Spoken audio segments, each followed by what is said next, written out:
Salut à tous, bienvenue, vous êtes sur Studio Qualita et c'est un moment important parce que c'est une nouvelle émission qui démarre. Ça s'appelle Alabama sur scène et j'ai le plaisir, la joie, je l'avoue, d'accueillir dans les studios un spectacle qui va parler et raconter et qui va jouer de la musique française, de la chanson française. Ça s'appelle Les grands noms de la chanson française. Alors, tous les protagonistes du spectacle ne sont pas là, mais autour de moi, aujourd'hui, Itzra Katia, bonjour. Bonjour. Avraham Azoulay, sans qui, je crois, ce spectacle n'existerait pas. S'il n'y avait pas les artistes, il n'y aurait pas eu le spectacle non plus. Toujours modeste. Et puis Yves Galula, le bassiste du show. Bon, on est super content de vous accueillir. En plus, vous êtes venu avec votre guitare, vous êtes venu avec votre basse. Elle est belle, la basse. Voilà. Alors, Avraham, je me tourne vers vous parce que sans vous, je crois que ce spectacle, en tout cas, la sauce n'aurait pas pris comme ça. C'est vous qui êtes à l'initiative de ce très beau tour de chant, on va appeler ça comme ça. Qu'est-ce qui va se passer, d'accord, dans certaines villes d'Israël? Je crois que vous allez vous produire à Natania le 11 juin, à Jérusalem le 22 juin et à Tel Aviv, vous finissez par Tel Aviv, le 27. Alors, qu'est-ce qu'on va voir dans ce spectacle? On va voir une union d'artistes qui chantent la chanson française. Je ne suis pas à l'initiative puisque le concepteur est à mes côtés, c'est Isaac Atia, et c'est lui qui a pensé le concept, mais qui avait besoin d'un coup de push ou un coup de pouce pour la communication. Bon, ça c'est plus mon dada, donc j'ai dit, le concept me plaît, j'adore moi aussi Brassens, Moustaki, Barbara, mais alors quand vous les entendez interpréter comme Isaac quand il chante Brassens, ou Déborah Barbara, ou Orlika Moustaki, ou les autres, je peux citer tout le monde, je vais vous dire, il y a encore plus d'émotions. C'est d'abord tellement bien interprété, mais il y a beaucoup d'émotions. À chaque fois que je vois leur répétition, je suis impressionné et très ému. Donc j'ai dit, allez, je rentre dans l'histoire et je marche avec le concept de Isaac et de tous ces artistes. Alors, depuis combien de temps vous préparez ce spectacle, cette surprise, cette fête de la chanson française ? Concrètement, ça fait à peu près 3 mois et demi qu'on prépare ça concrètement. Mais enfin, dans les têtes, ça travaille depuis pas mal de temps, beaucoup plus, pour déjà décider les uns et les autres, si je participe ou pas, si je chante telle chose ou pas, de cette manière. Il y a eu tout un travail de préparation d'accouchement. Mais voilà, depuis 3 mois... Alors vous avez fait, il n'y a pas très longtemps, un très joli spectacle qui a tourné dans tout Israël par rapport à Georges Brassens, dont vous êtes fan, on peut le dire, et dont vous connaissez toute la vie dans les moindres détails. D'ailleurs, j'espère que vous allez nous raconter quelques anecdotes sur sa vie. Mais ce qui est plus touchant, je trouve, dans la démarche, c'est que vous avez vu Déborah Assouli, qui a Ben Assouli, oui, qui a aussi interprété Barbara sur scène à de nombreuses reprises. Un très très beau spectacle que j'ai eu la chance de voir. Vraiment, je la salue si elle nous écoute. Et c'est en la voyant que vous vous êtes dit, mais mince, moi j'aime Brassens, elle est fan de Barbara, elle l'interprète si bien. Il faudrait qu'on fasse quelque chose. Vous pouvez me raconter? C'est étonnant quand même. Ce que vous dites n'est pas du tout faux et même plutôt vrai. Mais c'est encore plus que ça. C'est-à-dire que non seulement quand je l'ai entendu chanter Barbara, j'ai aimé, je me suis dit que c'était pas mal de faire une rencontre de ça, mais c'est surtout la manière qu'elle a d'aborder la chose. C'est-à-dire qu'elle aborde la chose en profondeur, elle s'accapare la chanson comme si Barbara l'avait écrit pour elle, comme si Barbara n'était pas une interprète, mais une auteure-compositeur, et qu'elle a tapé à la porte de Madame Déborah Ben Assouli en lui disant « J'ai une petite chanson, est-ce que ça vous intéresse de la chanter ?» Et qu'elle dise je me sens tout à fait dans cette chanson, c'est écrit pour moi, comment vous saviez tout ce que j'avais vécu ?» Et quand elle chante, on a l'impression qu'il s'est passé tout ça avant. Et bon, c'est peut-être un peu prétentieux ce que je vais dire, mais moi, il m'arrive la même chose avec Brassens. Vous disiez tout à l'heure, vous êtes un fan de Brassens. Je ne suis pas vraiment un fan de Brassens. Alors, si vous n'êtes pas fan... Non, je suis beaucoup plus qu'un fan de Brassens. Beaucoup plus. C'est comme une sorte de double personnalité, c'est-à-dire que c'est pas l'homme tellement. L'homme, je l'ai adoré parce que j'écoute les interviews, j'écoute tout ce qui se passe autour de lui et je l'adore de plus en plus. Mais c'est son œuvre. Son œuvre, elle m'a parlé d'une manière... ça fait longtemps que je chante de différentes choses, mais ses chansons à lui, sa musique à lui, m'ont parlé particulièrement comme si c'était vraiment pour moi, quoi. Donc il y a cette rencontre-là. Et c'est très important parce que quand on aborde ces grands auteurs de la chanson française, on n'a pas affaire avec des auteurs de tubes. Vous savez, on se situe à une époque où Barclay et toute la musique du show business n'était pas encore entrée. C'est-à-dire qu'on a affaire à des personnalités. C'est ça ce que vous voulez mettre en valeur. Je vais même préciser, on a affaire à des gens dont on a laissé la chance de devenir des personnalités. Alors que dans la chanson française du show business d'après, des années 80-90, on n'a laissé à personne la chance d'être des personnalités. Vous exagérez. Non, je vais me préciser parce que là, je risque de me faire des ennemis. Oui. Il y a des choses magnifiques qui sont faites. Il y a des choses magnifiques qui sont faites. Il y a des grands artistes qui ont. Il y a des très grands artistes, mais ils auraient été encore plus grands. Ils auraient été encore plus grands, encore plus profonds si on leur avait laissé la possibilité de mûrir comme on l'a laissé à ceux-là. C'est pas pour rien si on vous dit dans le panthéon de la chanson française, Brel. Oui, mais disons qu'il y a la chanson française, les classiques, et donc c'est un peu l'objet de ce spectacle. C'est d'ailleurs, cette chanson française, on l'entendait sur les ondes en Israël dans les années 60, dans les années même un petit peu avant. Les Israéliens ont toujours été très francophiles et ça continue. Il y a des programmes de chansons françaises sur la FM israélienne, on est ravis. Alors, qu'est-ce qui va se passer dans ce spectacle ? Quelle est la particularité de ce spectacle, surtout à Jérusalem, puisqu'on est à Jérusalem, je crois que vous avez convié un grand nom du journalisme, Emmanuel Alpérine, pour ceux qui le connaissent. Alors pourquoi soudain avoir fait appel à un journaliste, en plus israélien ? C'est lié aussi à ce qui va se passer, bien sûr, parce que dans ce spectacle, il va se passer non seulement des chanteurs et des musiciens qui se réunissent pour chanter des chansons en français, mais aussi une histoire de la chanson française, comme une histoire secrète un peu de la chanson française et des liens de ces grands auteurs les uns avec les autres, de cette période un peu magique où ils ont pu arriver à faire de la véritable poésie, mais de la poésie pas élitiste, de la poésie de la rue, de la poésie pour tout le monde. La poésie était partout. Il y a des gens, c'était des camionneurs, c'était des balayeurs de rue, ils adoraient Brassens. Brassens, c'est tellement, sur le plan de la langue, c'est tellement raffiné, c'est tellement difficile à comprendre. Eh bien, la poésie était pour tout le monde. Alors, pourquoi Alpérine ? Alors, Alpérine, l'idée, c'est que faire découvrir... Si c'était simplement des chansons qu'on chante en français, alors il y a besoin de rien. On les étale comme un collier l'un après l'autre. Mais là, on veut faire pénétrer dans des univers et il a fallu... on veut aussi toucher le public israélien qui va être très content d'entendre des chansons françaises, mais il va leur manquer le fait qu'on pénètre dans l'univers successif, poétique des uns et des autres. Donc, au lieu de faire de la traduction mot à mot, Alpérine va être un espèce de lion, de fil rouge entre toutes ces chansons pour les resituer dans leur contexte. Exactement. Pour les expliquer aux Israéliens. C'est une sorte de narrateur qui va, avant de pénétrer dans un univers, nous introduire en hébreu. Bon, alors moi je ne tiens plus parce que je vous vois avec vos guitares là. Alors oui, on va venir avec vous découvrir ce que vous allez faire au sein du spectacle. Mais vous avez parlé de Brassens, vous êtes obligé de nous jouer un petit air. Alors moi j'adore, j'ai un petit faible pour Je me suis fait tout petit devant une poupée. Ah oui, possible. Oui, bien sûr. Puis après, sûr. si vous nous racontez l'histoire, alors là, je serai encore plus contente. Oui, bien sûr. C'est une chanson qu'on peut dédier, si vous voulez, à tous les célibataires qui cherchent une femme idéale. Et Brassens est en train de nous dire, ne cherchez pas une femme idéale, cherchez une femme, vous verrez, et on fera avec. Vous verrez ce qui vous attend. Ils vont jamais se marier. Là, non, pas vous verrez ce qui vous attend. Non. Vous verrez, on fera avec. On fera bien avec quand même. Je n'avais jamais ôté mon chapeau devant personne. Maintenant je rampe et je fais le beau. Quand elle me sonne, j'étais chien méchant, elle m'a converti.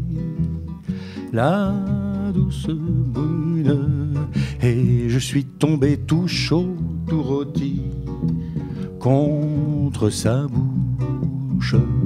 Je me suis fait tout petit devant une poupée qui ferme les yeux quand on la couche. Je me suis fait tout petit devant une poupée qui fait maman quand on la touche.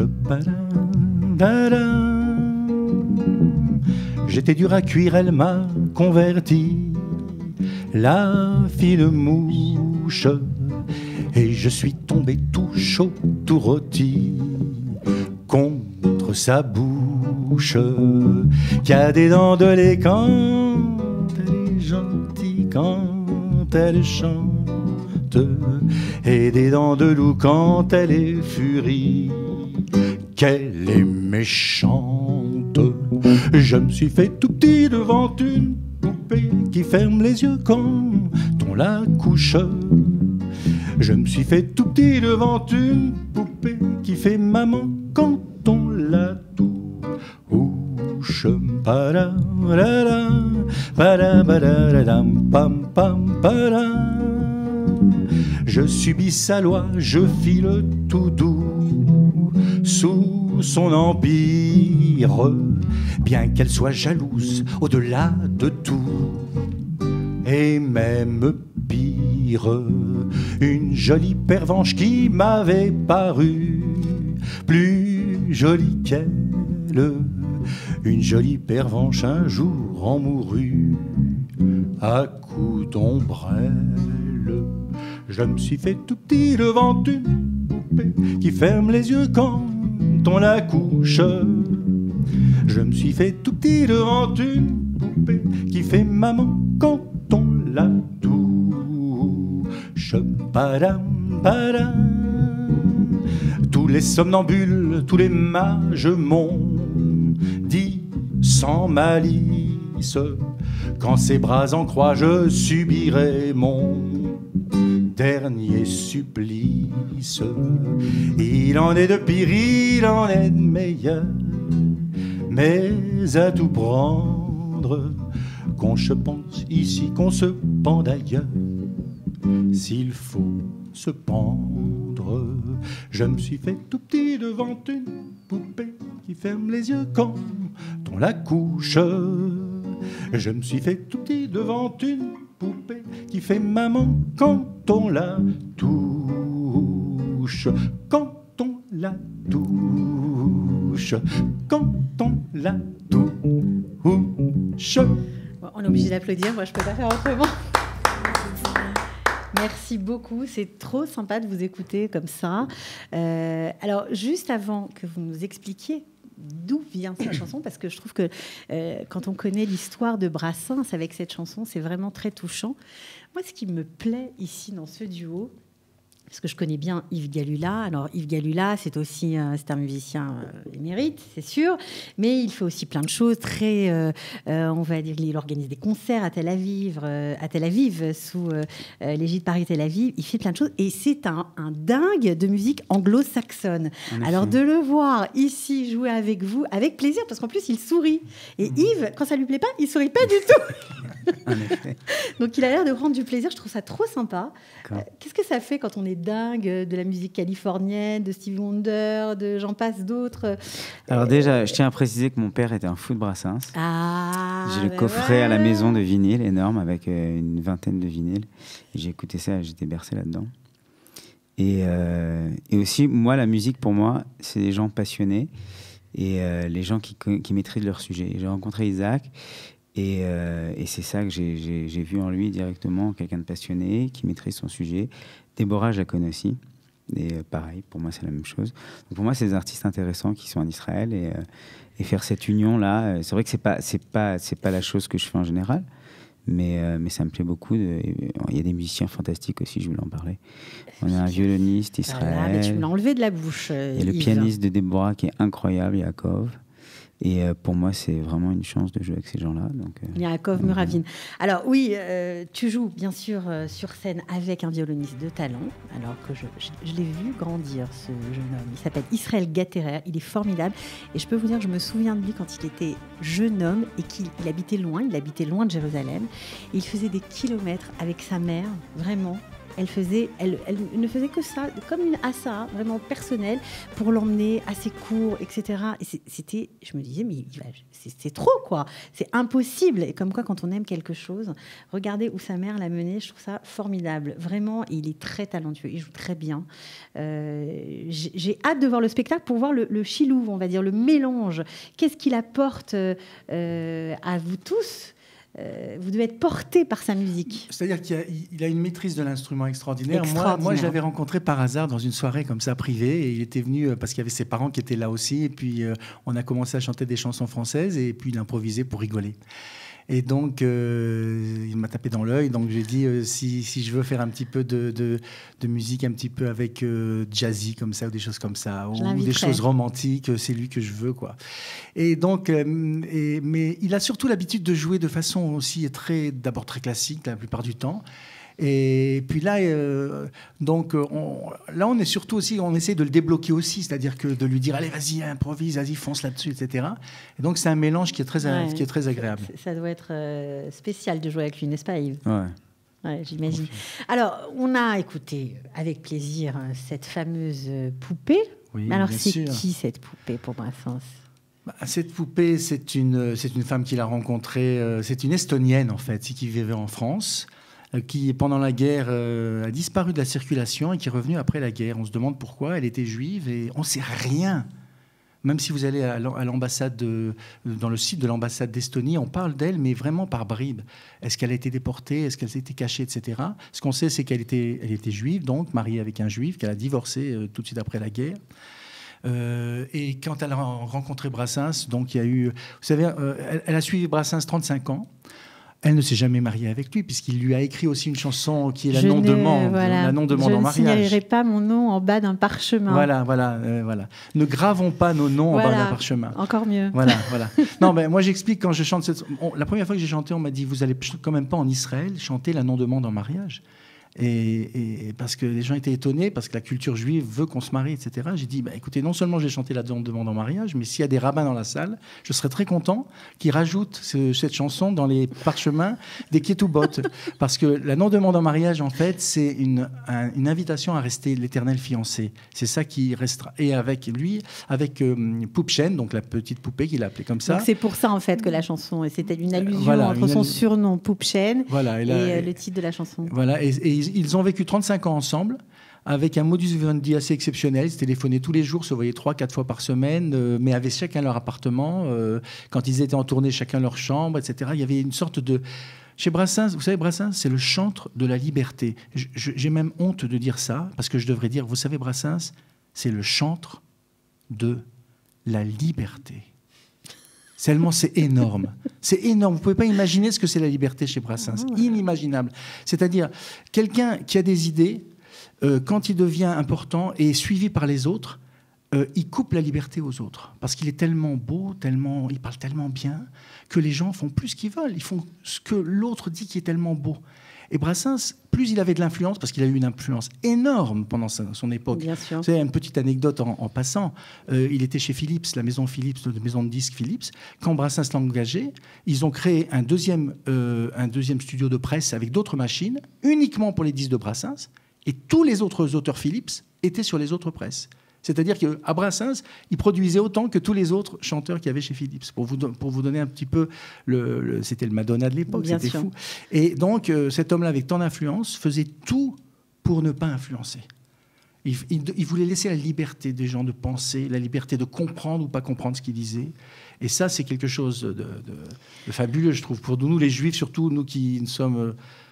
Nous disons aussi des spécialistes de la liberté, sortis d'Égypte, etc. Je crois qu'il nous apprend aussi pas mal de choses. Alors justement, on a beaucoup parlé de Brassens, mais ce spectacle ouvre la porte à d'autres talents. Et non seulement des talents nouveaux qui vont venir sur scène et qui vont chanter. Bon, on a parlé de Déborah, mais il y a aussi Orlika. Bon, elle a déjà beaucoup d'expérience. C'est une chanteuse professionnelle extraordinaire que j'aime beaucoup aussi. Donc Orlika, et elle va chanter Moustaki, avec un célèbre duo, bien sûr qu'elle a eu la chance de le rencontrer et de travailler avec lui juste avant, quelques années avant qu'il disparaisse. J'aimerais qu'on écoute un titre d'Orlika, ce titre-là, n'est-ce pas?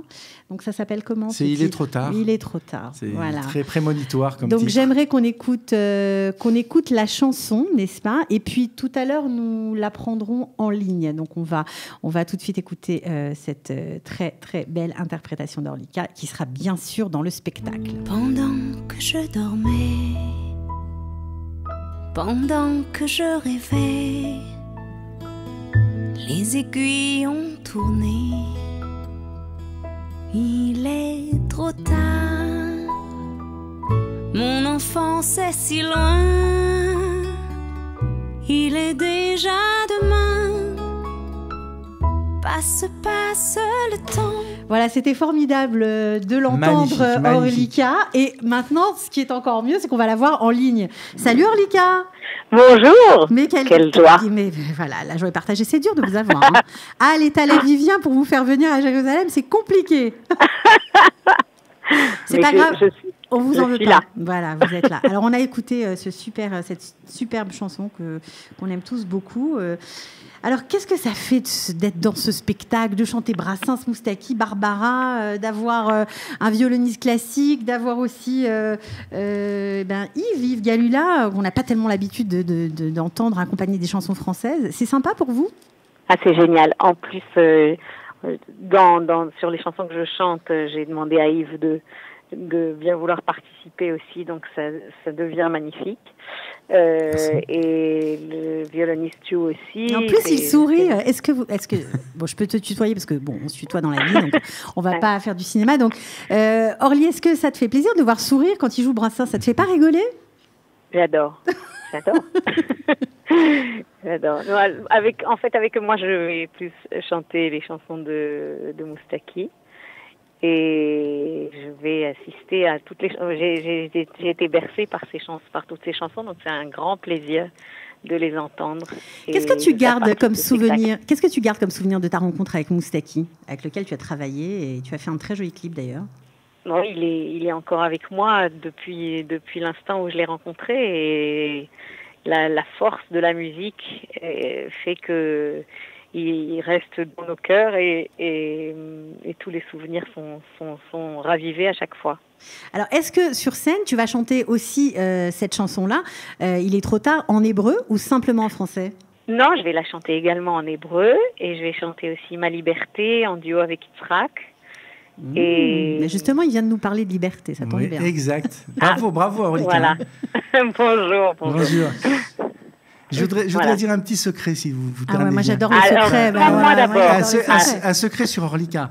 Et que je vais demander l'autorisation avant. Oui, bien sûr, je te le demande après. Après, je te demanderai, une fois que c'est passé à la radio, je te demanderai. Et ça rejoint ce qu'a dit tout à l'heure aussi Yves. Yves a parlé de son père qui était un fan de Brassens. Il faut savoir qu'il y a des jardins secrets. Brassens, c'est des jardins secrets. Orlika est une fan de Brassens. Elle adore Brassens, elle connaît par cœur beaucoup de chansons de Brassens. Et quand on a bien travaillé, parce qu'on fait aussi des répétitions par 2, par 3, pas tout le monde toujours ensemble. Alors quand on a bien travaillé la dernière fois, pour se détendre, on a chanté des chansons de Brassens à ces adorables enfants et c'était génial. Bon, alors, ils étaient hypnotisés. Si vous nous écoutez, vous avez compris qu'on a des fans de chansons françaises. C'est un très joli spectacle qui vous attend. Vous pouvez aller l'écouter, les voir tous sur scène, ils seront tous là, parce que là, malheureusement, dans le studio, tout le monde n'est pas là. Donc, vous pouvez vous rendre à Natania à 20h30, ça sera au Echal HaTarbout de Kiryat HaSharon, ce sera le 11 juin. Si vous êtes Yerushalmim, si vous êtes Yerusalomitain, vous pouvez aller à Jérusalem le 22 juin, 20h30, ce sera au Théâtre Gérard Bérard, et bien sûr, le 27 juin, à Tel Aviv, au Merkaz HaMuzika à Ironi. Voilà, un petit mot pour la fin, une petite allez, vous pouvez nous pousser une petite chansonnette, comme vous en avez l'habitude, pour nous dire bonjour. Moi, je voulais juste te dire que vers 8 ans, je voulais juste raconter que vers 8 ans, quand j'ai vu que Brassens fumait la pipe, je me suis mise à fumer la pipe. Bon, là, c'est grave, là c'est grave, Orly. D'accord. Voilà, c'est de très bonnes influences, de toute façon, toujours. Ok, bon, Orlika, bravo, merci. On est ravis de pouvoir venir te voir dans ce spectacle aussi. À bientôt. Je vous embrasse tous. Nous aussi, bye. Bye, à bientôt. Voilà. Alors, Yves, oui. Qu'est-ce que tu préfères jouer sur ce spectacle ? Moi, je suis fan de Gainsbourg. Avant toute chose. Voilà. Je connais toute la discographie de Gainsbourg, vraiment. Et voilà, je suis fou de son album reggae aussi, spécialement. Est-ce que vous allez pouvoir nous jouer une petite chanson de Gainsbourg tous les deux ? C'est-à-dire que je ne sais pas si je peux oser, parce que quand je l'ai joué à Yves, il m'a dit « Mais qu'est-ce que c'est que ces accords que tu es allé me fabriquer ? Arrête tout de suite de jouer !» Et c'est Maurice qui va qui va jouer cette chanson au piano. Ouais, parce que, mais Yves, on est désolé, Maurice n'est pas là, donc il va falloir faire avec Yves Frac. Et puis je l'apprends pas ce temps-là, mais c'est une chanson pas très connue de Gainsbourg qui s'appelle La balade de Johnny Jane. Je sais pas si je peux la faire en entier ou un petit bout. Petit bout, allez.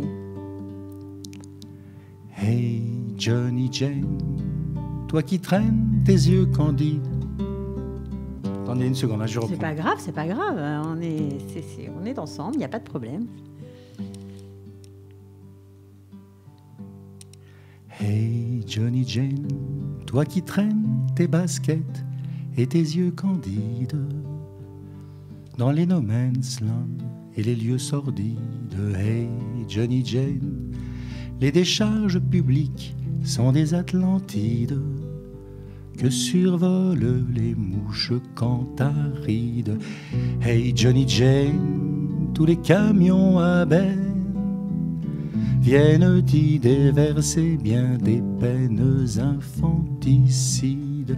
Hey Johnny Jane, tu balades tes cheveux courts dont un livide à la rencontre de ton amour suicide. Hey Johnny Jane, du souvenir veux-tu trancher la carotide à coups de pied dans les conserves vides. Hey Johnny Jane, un beau camion à benne te transportera de bonheur en bonheur sous des cieux limpides. Bam, badadam, dadadada,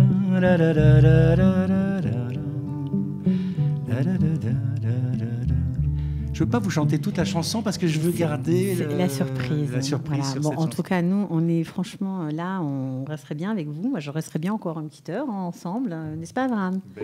Abraham, voilà, on va lui donner le micro. On lui donne le micro, Abraham. Alors, moi, ce qui m'a plu aussi dans le choix des chanteurs, même si c'était dans les mêmes 50, 60, c'est leur lien avec le judaïsme et avec Israël. Chacun a un lien particulier. Là, il parlait de Brassens, qui était finalement avec une femme juive.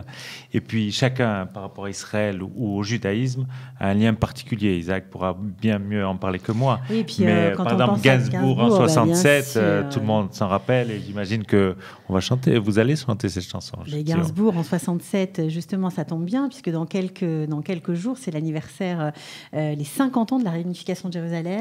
Et en 67, eh ben, il a écrit sur la demande, sur une commande de Tsahal, n'est-ce pas, d'un commandant de Tsahal.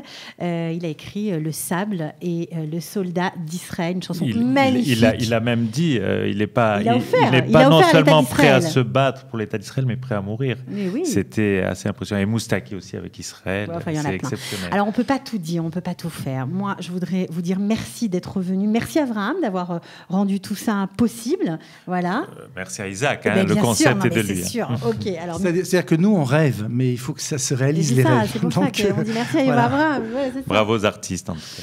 Moi, je voudrais qu'on finisse sur un titre de la grande Déborah Benassouli qui nous chante Barbara. Donc, on va écouter ce titre-là pour se quitter. Merci d'être venu. Beatzlacha. On donne juste le numéro de réservation quand même si vous avez envie de prendre des places. Moi, je vous dis dépêchez-vous parce que ça va se terminer. Donc, est-ce que c'est le bon numéro, Abraham? On peut le donner.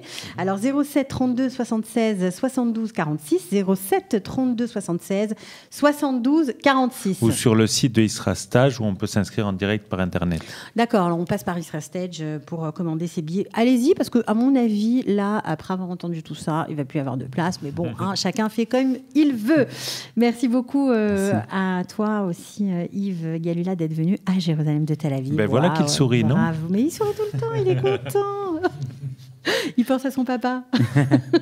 Bon, en tout cas, on finit avec Déborah. Merci à tous. À très, très bientôt. C'était Alabama avec les grands noms de la chanson française. Dis, quand reviendras-tu? Dis, au moins le sais-tu que tout le temps qui passe ne se rattrape guère, que